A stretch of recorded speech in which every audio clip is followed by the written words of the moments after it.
Srila Bhakti Vigyan Bharti Maharaj ki jai. Vichirila Pradeshta Om Vishnu Padastata Sata Shishimad Srila Bhakti Vigyan Keshava Goswami Maharaj ki jai. Vichirila Pradeshta Om Vishnu Padastata Sata Shishimad Bhakti Rakshak Shiva Goswami Maharaj ki jai.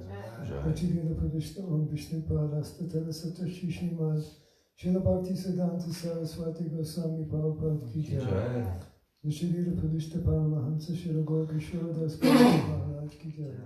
Vichirila Pradeshta Satchidananda Srila Bhakti Vinod Thakur ki jai. Vichirila Pradeshta Vaishnava Sarvabhauma Srila Jagannath Das Babaji Maharaj ki jai. Shri Gauriya Nathacharya Srila Baladev Vibhushan Prabhu ki jai. Srila Vishwanath Chakravarti Thakur ki jai. Srila Narottam Srinivas Ramananda Prabhu Chara ki jai. Srila Krishnadas Kaviraj Goswami Prabhu ki jai. Shri Rup Sanatan Bhatta Raghunath Shri Jiva Gopal Bhatta Das Raghunath Goswami Prabhu ki jai. Shri Shri Damodar Roy Raghunanda Shri Gaur Parshada Bhimi ki jai. Namachaji Shri Haridas Thakur ki jai. Prem se kaho Shri Krishna Chaitanya Prabhu Nityananda Shri Advaita Gadadhar Shri Vasari Gaur Bhakta Vinod ki jai. Shri Antadeep Mayapur Shri Matadeep Kodyamadeep Matadeep Kaurudeep Vitadeep Dhanadeep Majadunadeep Uddhava Bhagavad Shri Navadeep Dharam ki jai. Shri Shri Radha Krishna Gopa Gopi Gogovardhan Vadasavadavaka Shri Mandala ki jai. Shri Shyamakar Radhakar Yamuna Ganga Tulsi Bhakti Devi ki jai. Yogamaya Puramasi ki jai. Sharma Dev ki jai. Jagannath Baladev Subhadra Siddha Sanshakati ki jai. Shri Purushottam Chetta ki jai. Srimad Bhagavan ki jai. Bhakta Prabha Shri Prahlad Maharaj ki jai. Kantilal Srimad Bhagavatam ki jai. Shri Harinam Sankirtan ki jai. Ananta Koti Vaishnava Vrinda ki jai. Samagata Bhakta Vrinda ki jai. Nitai Gaur Premanandi Hari Hari Bol.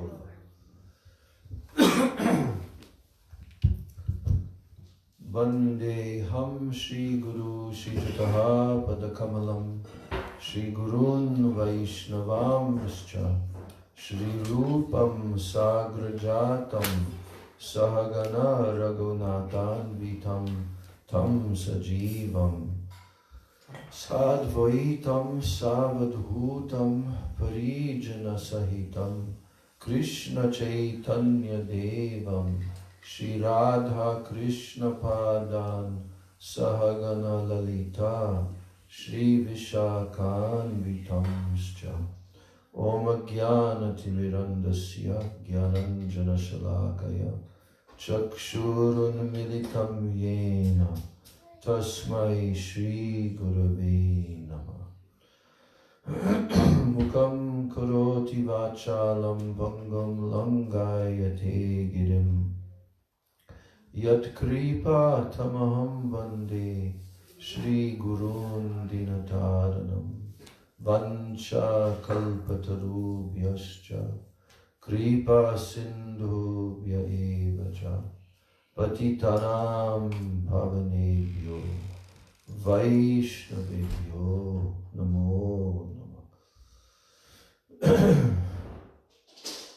Nityananda Namo Mahabhadanyaya Krishna Prema Pradayate Krishnaya Krishna Chaitanya Namani Gaura Tishe Nama Nityanandam Namastubhyam Prem Ananda Pradayane Kalo Kalmasha Nashaya Janava Pataye Namaha Panchatattvatmakam Krishnam Bhakta Rupa Swarupakam Bhaktavataram Bhaktakyam Namami Bhakta Shaktikam Hey Krishna Karuna Sindho Dina Bandho Jagatpate Gopesha Gopika Kanta Radha Kanta Namostute Taptakanshana Gaurangi Radhe Brindavaneshwari Vrishabhanu Sute Devi Pranamami Hari Priye Vrindai Tulsi Debai Priyai Keshavasya Cha Krishna Bhakti Prade Devi Satyavachai Namo Namah. Shri Krishna Chaitanya Prabhu Nityananda Shri Advaita Gadadhar Shivasadi Gaur Bhakta Vrinda Hare Krishna Krishna Krishna Hare Hare Hare Rama Rama Rama Hare Hare Hare Krishna Krishna Krishna Hare Hare Hare Rama Rama Rama Hare Hare. First of all, I'm offering my unlimited Dandavat Pranams and my Shraddha Pushpanjali at the lotus feet of my most beloved, worshipable Gurudev, Nitya-lila Pravishna Vishnupad, Paramahansa Statarasata, Sri Srila A.C. Bhaktivedanta, Swami Maharaj, Srila Prabhupada. Then I'm offering my same unlimited Dandavat Pranams and my Shraddha Pushpanjali at the lotus feet of my most worshipable, beloved Siksha Gurudevs, Nitya-lila Pravishta, Om Vishnupad Paramahansa Asto Tarasata, Sri Srila Bhakti Rakshak, Sridhar Goswami Maharaj, and Nitya-lila Pravishta, Om Vishnupad Paramahansa Asto Tarasata, Sri Srila Bhakti Vedanta Narayan Goswami Maharaj. My Dandavat Pranams to all of my Sri Sri Rupa Nuga Guru Varga, and my Dandavat Pranams to all the Vaishnavas and all the Vaishnavis. So we're on chapter 1, Nectar of Devotion, titled Characteristics of Pure Devotional Service. And how many characteristics are there? We already read the list. Six, yes. We're discussing Rupa Goswami's commentary on the first characteristic of pure devotional service. And what is that called? Klesh Agni, which means what? All your material sufferings. Give the mic. Pass it around to whoever's speaking. Klesh Agni means what? Klesh Agni means that all of your material sufferings are burnt up. Which are the result of? Your past activities. Yes. This is a very deep subject. This is something that if the world population today knew this truth and this fact, that all of our sufferings are caused by our previous life's sinful activities, there would be a big change in the entire world. But they have no knowledge. Because why? It's Kali Yuga. So, Rupa Goswami is shining the light of all knowledge in this book, Bhakti Rasamrita Sindhu. Srila Prabhupada is giving this to the world in a synopsis form, called the Nectar of Devotion, but still it's quite complete. So the study of this book is essential, absolutely essential, especially for the devotees, especially for those who have come to the path of bhakti. They must read this book. They must understand the contents of this book. Only if they do that will they actually become real devotees. They must understand, why are we engaging in this process? They should also understand what happens if we don't engage in this process. They should also understand what will be the benefits. So many things. But everything is right here presented by Srila Prabhupada in a very digestible way. for the whole world, whole world. Now, last class, just the last paragraph that we read. A person is born in a Brahmin family or in a family of dog eaters due to his what? Past activities. This is a fact. Every human being should know that I am where I am in whatever family, whatever country, whatever race, whatever background, because of my past activities. Now, if a person is born in a family of dog eaters, it means that his past activities were all sinful. But if even such a person takes to the path of devotional service and begins to chant the holy names of the Lord, everyone, Hare Krishna, Krishna Krishna, Hare Hare, Rama, Rama Rama, Hare Hare, he is at once fit to perform the ritualistic ceremonies of the Vedas, which are only given the opportunity to Brahmanas. This means that his sinful reactions have immediately become neutralized. Neutralized. That's a that's a military terminology, isn't it? Yeah. The opposing party has been neutralized. So, this is good news. Why is this good news, this paragraph here? First of all, it's true. This paragraph is the absolute truth. And it's really good news because no matter who you are, how many times have we heard Prabhupada say that in his lectures? Doesn't matter who he is. Huh? It doesn't matter. This is the truth. If someone accepts this process, begins to practice this process, then they come onto the pathway of all auspiciousness, which is the second quality of pure devotional service. So now, we're hearing more about this science of karmic reactions. It is stated in the Padma Purana that there are 4 kinds of effects due to sinful activities, which are listed as follows. I wish I had the Sanskrit memorized for these 4, but like Kuta, Bij, Prarabdha, Aprarabdha, I think those are the 4. Now, the first one, the effect which is not yet fructified. The second one is the effect which is lying as seed.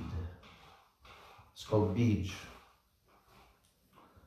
The third effect is that which is already mature. And the fourth effect is that which is almost mature. One is already, and then one is the one that's almost and is about to come. It is also stated that all these 4 effects become immediately vanquished for those who surrender unto the Supreme Personality of Godhead Vishnu and who become engaged in his devotional service in full Krishna consciousness. That term, full Krishna consciousness, what does that mean? Mike? Consciousness of Krishna and fullness.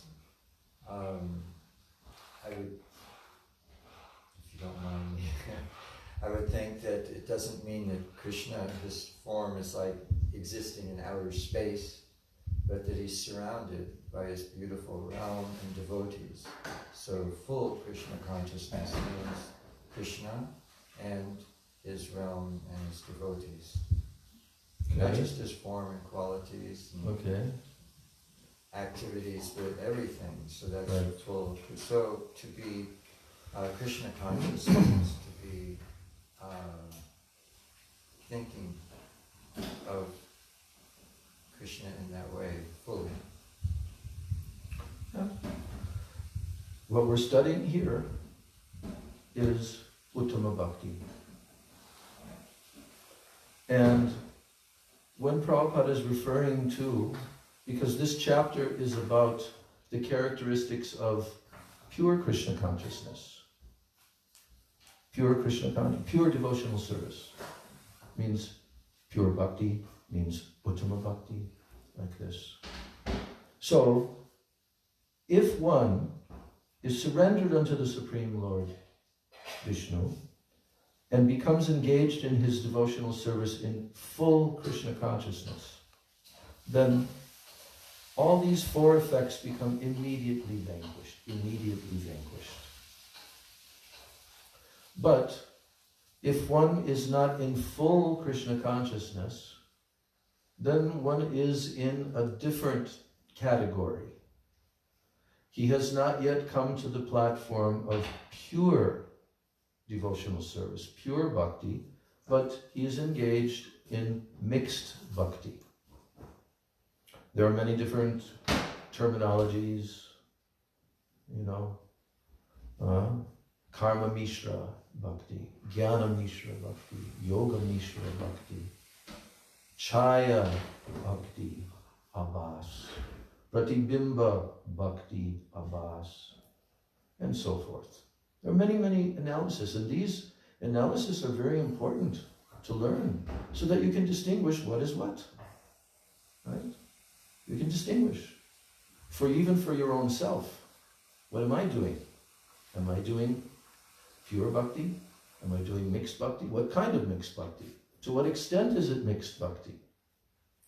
This is the whole science of Bhakti Rasamrita Sindhu, to understand all of these things.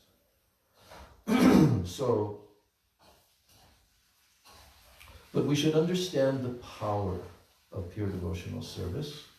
There are so many examples in Shastras of persons that have become purified very, very quickly. For example, Ajamil, he stands as one of the prime cases of a conditioned soul who had fallen down from his dharmic lifestyle, that he was born into a Brahmin family and so forth. And his whole life was completely sinful.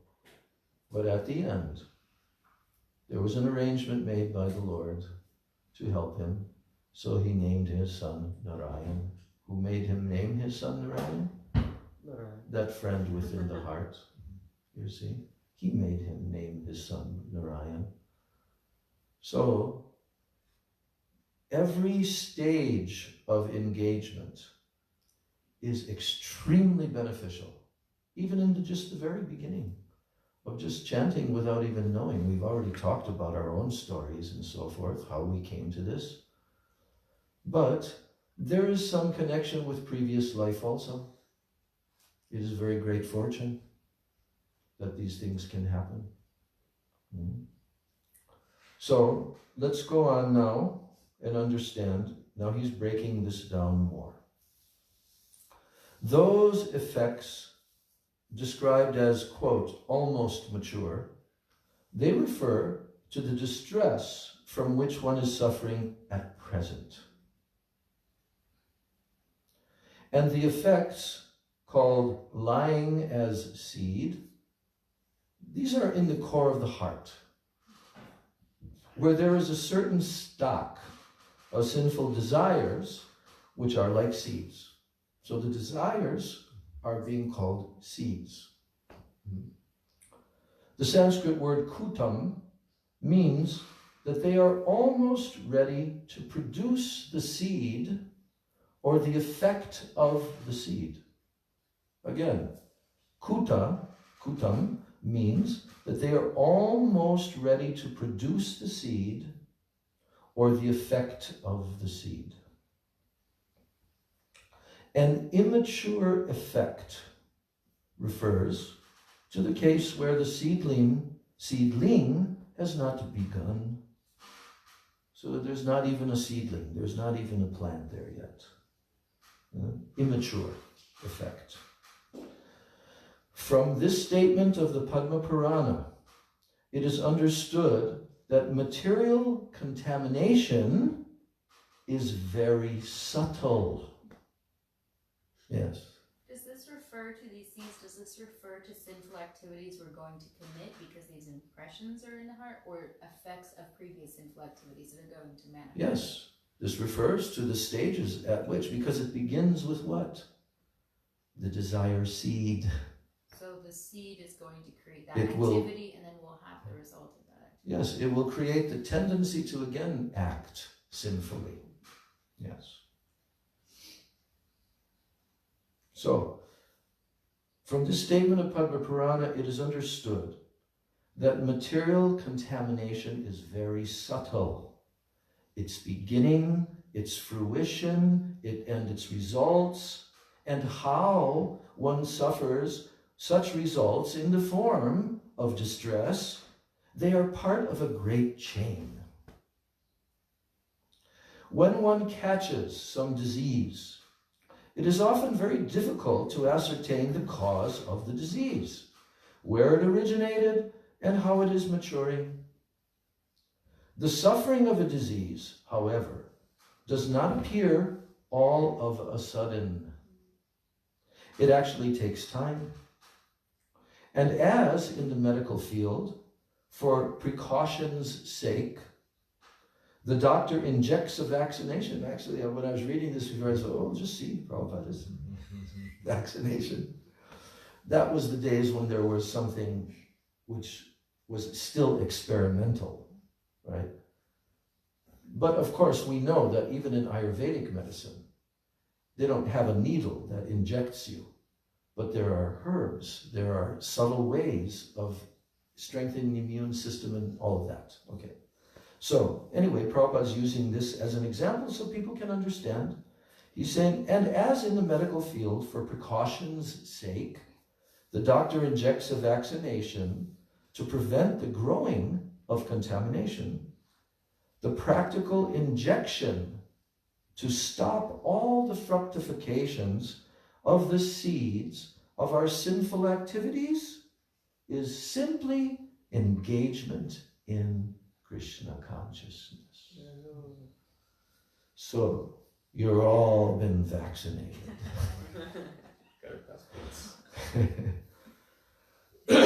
And there are anti-vaxxers who will not engage in the process of Krishna consciousness, right?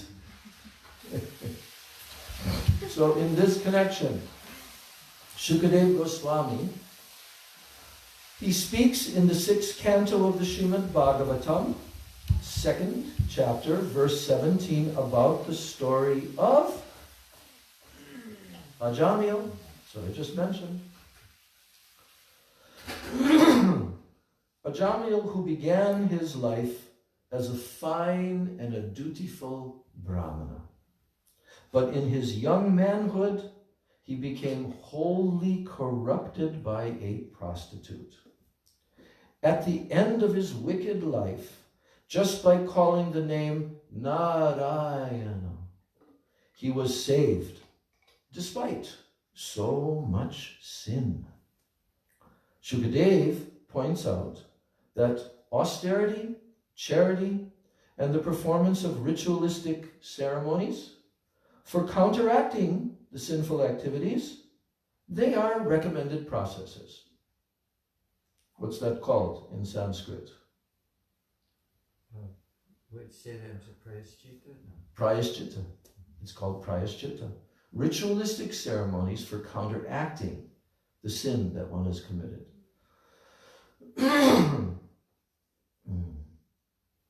But, so Sukadeva is pointing out that austerity, charity, and the performance of ritualistic ceremonies for counteracting sinful activities, they are recommended processes, but that by performing them, one cannot remove the sinful desire seed from the heart, as was the case with Ajamil in his youth.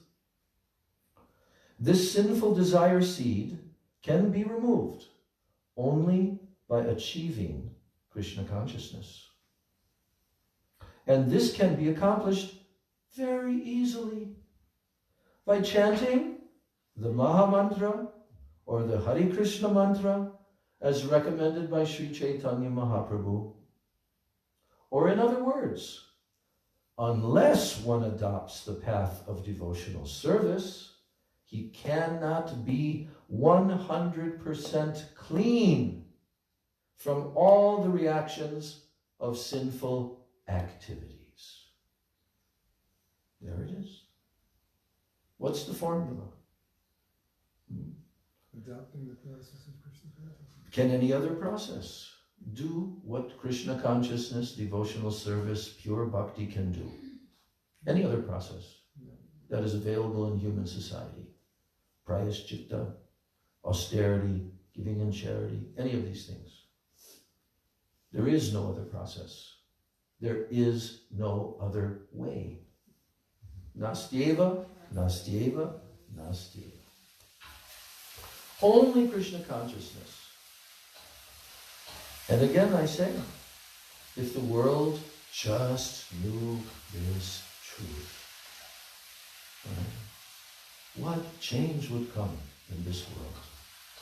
Imagine. If the leaders of human society understood that this is the only process that will enable the suffering masses of humanity to become purified and to attain the highest and most glorious and happy situation of life, in this life and in the next life, then how great this world, how peaceful everything would become, everything. Prabhupada boldly preached this truth thousands and thousands and thousands of times, because he's realized personality. This is not theoretical. Then he also proved it. He didn't just talk about it, he proved it. Tell me about that. How Prabhupada proved it.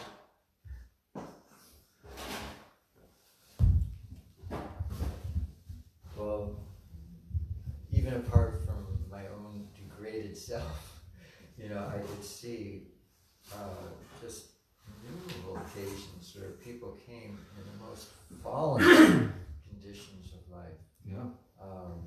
Of course, being a child of the 60s and joining then, I saw people who were completely mad, insane from psychedelic use, who didn't even know how to, whether they were going to turn left or right. They were just bewildered. And yet they came into a temple and just did the program. That's the morning and evening program. And going out on Harinam Sankirtan. In those days, you'd go out for, 8 hours a day singing. Or even half of that. Yeah. But you go to sleep or you start to rest, or you just heard the ringing of kartals in the Maha Mantra. You lost your mind. But what you got in return for losing a crazy mind was pure Krishna consciousness. And these same people became, Prabhupada was even proudly presenting them to the Indian population as Paka gentlemen, Brahmanas. Brahmins, they were so self-controlled, and there were no other people on the earth like them. Following four regulative principles, rising early, and what was the birth situation of all these persons that we're talking about? So variegated, some of them, or of course most of them, were born in the family of meat eaters. Yeah, so, exactly. Probably extremely rare, right? I don't think there's too many that weren't. Yeah. And what was the culture that they came from? Complete non-control of the senses. complete overindulgence in illicit activities. Jai Shri Shri Guru Gauranga Radha Govinda ki jai. Sex, drugs, and rock and roll. Huh? Sex, drugs, rock and roll. Right, because not only were they incited to become materialistic by the dominant culture, which is just earn money, buy things, but then even the counterculture was, oh no, just forget all the artha, just enjoy your senses calm now. Yes. And forget artha. Without just any restriction. get calm. No restriction. Yes. And so, coming from that kind of background, Prabhupada took by his divine grace and by the programs he established, and very quickly, I saw people very quickly, I mean, within weeks, coming from one state of insanity to the point where they could actually impress a college professor with philosophy. Well, even if they weren't in that kind of extreme condition, that's true. So many cases. But the thing is that Srila Prabhupada proved this. He preached it and he proved it as his growing, army of disciples engaged in 24 hours a day devotional service, and their lives were completely changed. Their state of mind, consciousness, their bodies purified, everything purified. And we can only see immediate results like this, but we are not able to see on the subtle level how this has gone deeply into the heart and purified even the sinful desire seeds. Okay? So, in other words, unless one adopts the path of devotional service, he cannot be 100% clean from all the reactions of sinful activities. By performing Vedic ritualistic activities, by giving money in charity, by undergoing austerity, one can temporarily become free from the reactions of sinful activities, but at the next moment, he must again become engaged in sinful activities. Prabhupada gives an example.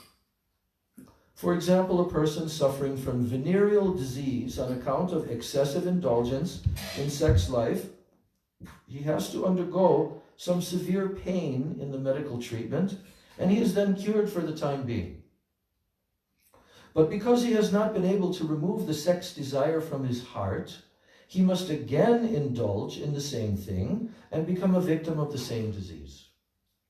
So, medical treatment may give temporary relief from the distress of such venereal disease, but unless one is trained to understand that sex life is abominable, it is impossible to be saved from such repeated distress. Similarly, the ritualistic performances, charity and austerity, which are recommended in the Vedas, may temporarily stop one from acting in sinful ways. But as long as the heart is not clear, one will have to repeat sinful activities again and again. So another example given in the Srimad Bhagavatam concerns what? The elephant, who enters into a lake. And he takes a bath very seriously, cleansing his body thoroughly. And then as soon as he comes onto shore, he again takes some dust from the earth and he throws it over his body. So similarly, this is called Kunja Shochavat, the bathing of an elephant, Kunja. So similarly, a person who is not trained in Krishna consciousness cannot become completely free from the desire for sinful activities. Neither the yoga process, nor philosophical speculations, nor fruitive activities can save one from the seeds of sinful desires. Only by being engaged in devotional service can this be done. So, this is actually a whole discussion at the beginning of the 6th canto. You can refer to the 1st chapter of the 6th canto, which comes after the end of the 5th canto, in which there was a thorough description of all the hellish punishments that are being given by Yamaraj in our universe. And then there were certain questions being asked by Maharaj Parikshit. So what we've just heard is like a synopsis of what they had discussed. So in the 4th canto of the Srimad Bhagavatam, there is another evidence, 22nd chapter, verse 39, wherein Sanat Kumar, he says, "My dear king, the false ego of a human being is so strong that it keeps him in material existence as if tied up by a strong rope. Only the devotees can cut off the knot of this strong rope very easily by engaging themselves in Krishna consciousness." Prabhupada is always saying, very easily. It's much easier to engage in Krishna consciousness activities than any other process of trying to avoid being helplessly controlled by the material nature. If one engages in the activities of Krishna consciousness, which are relatively easy, then one automatically becomes free. But the others, that tight knot, it cannot be released. That's told in the 2nd chapter of 1st canto, Srimad Bhagavatam, where the 5 verses are mentioned. Shrinvatam Svakata Krishna. Then Nashtak Praishu Abhadreshu. Then Tada Rajastamo Bhava. Then Evam Prasanna Manaso. And finally Vidyate Hridaya Grantish.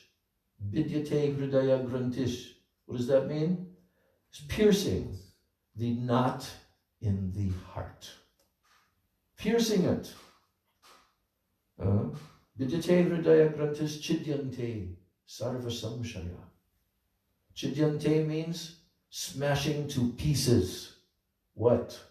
Sarva Samshaya, all doubts.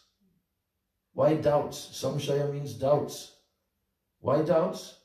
Because mind, consciousness, cheta, still impure, full of so many anarthas. So one cannot get perfect understanding. But when evam prasanna manaso bhagavad bhakti yogataha bhagavad tattva vijnanam, bhagavad tattva vijnanam, when there is realized knowledge of bhagavad tattva, mukta sangasya jayate, one immediately becomes liberated from the effects of the material nature, from past karmas, everything. And when this happens, vidyate hridaya grantish, not in the heart is pierced. Chidyante sarva samshaya, all doubts are smashed to pieces. Kshiyante chasya karmani. Kshiyante means to terminate. What? The whole chain of karmic reactions is terminated. Drishta evatmanishvare. Drishta means when one sees. Eva atma ishvare. Evam atman ishvare. When one sees the Atma, the self, as the Ishvara, as the master. When one sees this, realizes this, self in this context means the small self and the big self. The tiny jiva as well as the Supreme Lord, Paramatma. So, only the devotees can cut off the knot of this strong rope very easily by engaging themselves in Krishna consciousness. And others who are not in Krishna consciousness but are trying to become great mystics or great ritual performers, they cannot advance like the devotees. So that has to be understood. There are many processes recommended in the Vedas. And in Bhagavad Gita, Krishna summarizes them. Karma Yoga, Jnana Yoga, Ashtanga Yoga. austerities, charity, everything. But bhakti yoga is the only process. And that's why Krishna says, only by bhakti. Bhaktyaham, what was it? What's the word? Only by bhakti can I be realized. In the Bhagavad Gita, Krishna is telling, I can't remember the verse right now. And in Srimad Bhagavatam also, so many verses, that only through bhakti can I be fully realized, and if one surrenders to me in pure devotional service, he can go to the spiritual world, he can attain my eternal abode. Ashtanga Yoga cannot do that. Jnana Yoga cannot do that. Yes, they can advance you in the material level, you can become somewhat purified, but you cannot attain the transcendental spiritual world except through bhakti. That is the message here, even from the very beginning of the Bhakti Rasamrita Sindhu.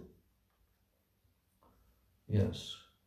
Therefore, it is the duty of everyone, it is their duty to engage himself in the activities of Krishna consciousness in order to be freed from the tight knot of false ego and engagement in material activities.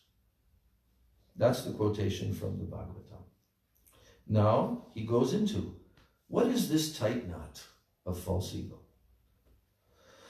Do we have a knot that we're dealing with of false ego? Do we? Is there a knot here? How do we know? What are the symptoms that we can readily see and experience that we are bound by a tight knot of false ego? Let's analyze this for a couple of minutes. How do we know? When we hear, we don't surrender. Yeah.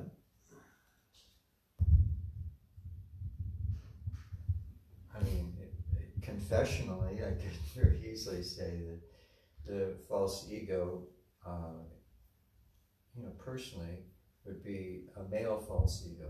That I think, oh, I am here to enjoy.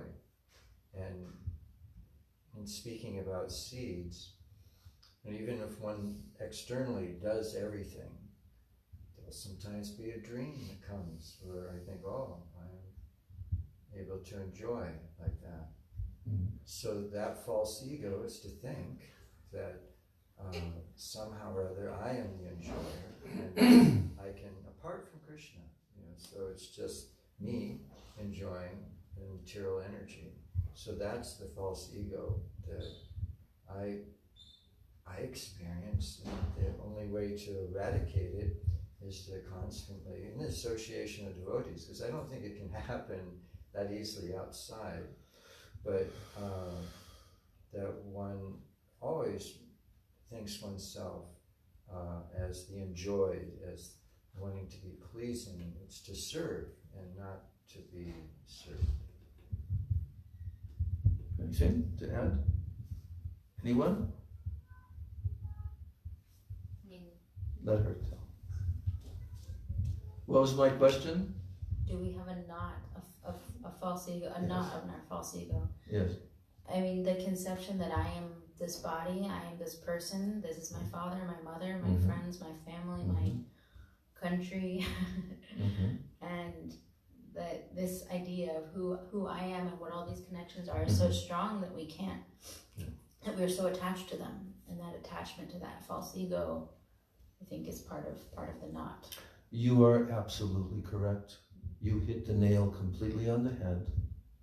In the Bhagavatam, Prahlad Maharaj is telling, Janasya mohoyam aham mameti. This means aham, I, and mama, mine. How do we know we have a knot of false ego? Because we identify. We have heard, we understand, we have heard the knowledge of Atma Gyan and so forth. We've heard this. Yeah? We have heard that we're not this physical body, that we've had many, many, many bodies. Even in this life, we've changed our bodies. We've heard all these explanations, all this information, but yet the conception of I is still rooted in the body and the extensions of the body. The extensions of the body, of relatives, offspring, and you went into it, it expands itself. Well, pets, yeah, even that. All of these are adulterations of our pure consciousness. This is false ego. It's not real ego. It's called ahankar. It's the conditioning on the most subtle level of the soul in the material engagement. It's the most subtle level called ahankar.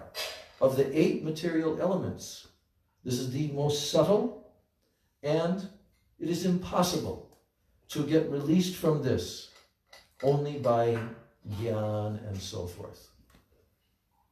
But when we understand, not just theoretically, we understand it, of course, theoretically, but also we are developing the real sense of I. That is the only thing that can overcome the false sense of I and this false sense of mind. This is what Bhakti Yoga is, beginning with Jiver Swarupahoy, Krishna Nityadas. That has to be deeply embraced and understood intellectually and also on the level of our heart. Our heart has to embrace that, because this is a process of the heart's having a sense of belonging and having a sense of identity and having a sense of ownership and of being owned. It's all based upon that. As we advance in our practices of bhakti, our attraction to the pure sense of ego, of being Krishna's servant, it becomes always accentuated more and more. And the experience of such a person is great happiness from that. But the more that we become absorbed in the temporary identification of the false ego, we suffer from that. It's the root cause, ignorance, avidya. When avidya overcomes the jiva soul, entering into the material atmosphere, avidya means what? It means ignorance, the opposite of vidya. Then Maya Devi covers the soul with the gross and the subtle body. Not an easy thing to come out of this. But Krishna says in the Bhagavad Gita, Mam eva ye prapadyante, mayam etam tarantite. Anyone who surrenders to me, very easily he can cross beyond this ocean of material existence. Daivihyesha gunamai mama maya duratyaya. My maya, Krishna says, my illusory energy is duratyaya. Practically impossible to cross beyond. But mam evaye prapadyante, mayam etam tarantite. Anyone that surrenders to me, easily he crosses beyond it. And that becomes in stages. So the initial thing is to embrace the guardianship of the Lord, as Srila Sridhar Maharaj says. My Lord, he is my guardian. Rakshishya titi vishvasa goptritve varanam tata. He is my gopta. He is my maintainer, my guardian. And surrender, sharanagati. And then the ignorance will be gradually transcended more and more. And the real ego will become fully embraced by our very self. So the tight knot of false ego is due to ignorance. And as long as one is ignorant about his identity, he is sure to act wrongly and thereby become entangled in material contamination. We see that even with devotees who have some knowledge, but yet they act wrongly, and then they become more and more materially contaminated. So this ignorance of factual knowledge can also be dissipated by Krishna consciousness, as is confirmed in the Padma Purana as follows. This is just ending. Quote, Padma Purana, pure devotional service in Krishna consciousness is the highest enlightenment.